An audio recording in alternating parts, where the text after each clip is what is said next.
Helmets on for safety.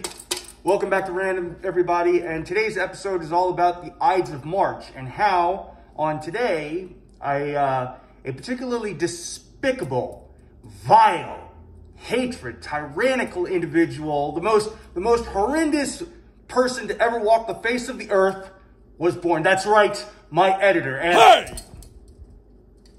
Oh, crap. I better run. Bye. Well, sorry about that, folks. When I was getting up to try and run away from my editor, I must have slipped and fell and probably hit my head because I was there on the floor and unconscious. And it was the Ides of March, and now it's St. Patrick's Day, so I don't really know what happened. On an unrelated note, it looks like my editor might have done something to his hand. He's had it on ice for the past couple of hours. It's weird. Anyway, the Ides of March.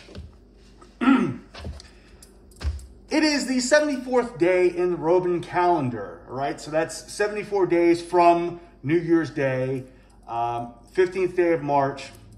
Now, back in 44 BC, it was, of course, the day that Julius Caesar was assassinated by the Roman senators led by his friend, Brutus. Of course, this was a turning point in the Roman Empire. Shortly after, and I say shortly in quotes because it was 4 years after, his adopted heir, Octavius, hang on a minute, Octavian Augustus, excuse me, basically got revenge for Caesar, and a few years after that, 27 BC is where the Roman Republic was reorganized into the Roman Empire as we know it. Now, Romans didn't number the days in the calendar or in the month. What they did was they broke the month up into like 3 sections, all right? So the nones or nones, that's typically the 5th or 7th day, 5th, 6th, and 7th day of a month. Of course, that's 8 days from the Ides. The Ides being the 13th day for some months and the 15th day for March, May, July, and October. Okay, so the Ides of March being March 15th and the Ides of April being April 13th. The Calends, that's the first day of the following month. So the Calends of March would be April Fool's Day, April 1st. So that's kind of odd. Originally, the Roman calendar reflected the moon phases, and in particularly, the Ides of March was supposed to coincide with the full moon for that particular month.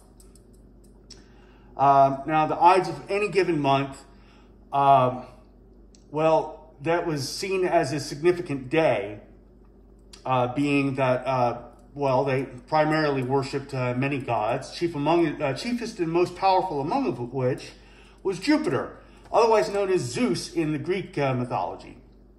Anyway, the Ides of March and the Ides of every month was dedicated to Jupiter, and typically on the Ides of April, the Ides of June, the Ides of July, things like rent, debt payments would be made, so on and so forth. So it was a significant day, not just because Caesar died on it, but it kind of gave everybody a schedule of what to do and where to be on that particular day.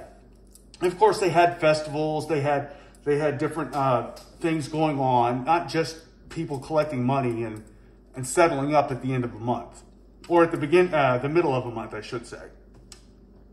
Now, March was named for Mars, and the way they pronounced that was Martius. Now, of course, Mars being the god of war, otherwise known as Ares in Grecian mythology. That's another video. We'll have to get back to that.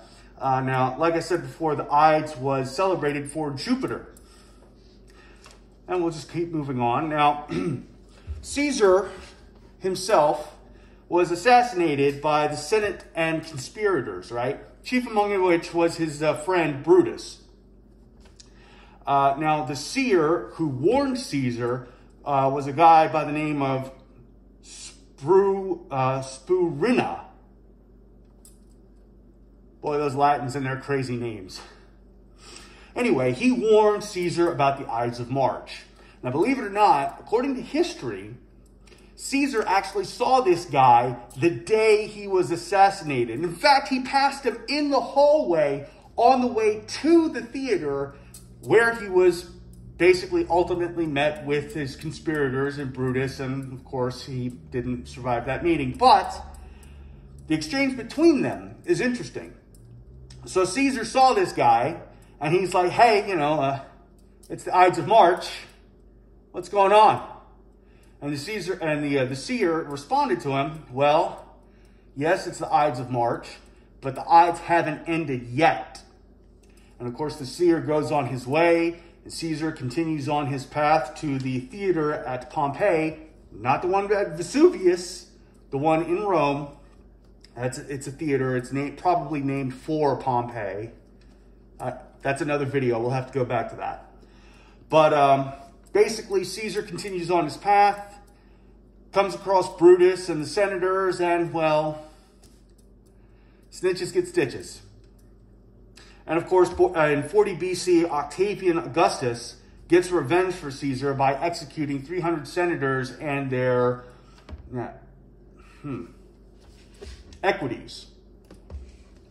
Boy, my editor has really terrible handwriting.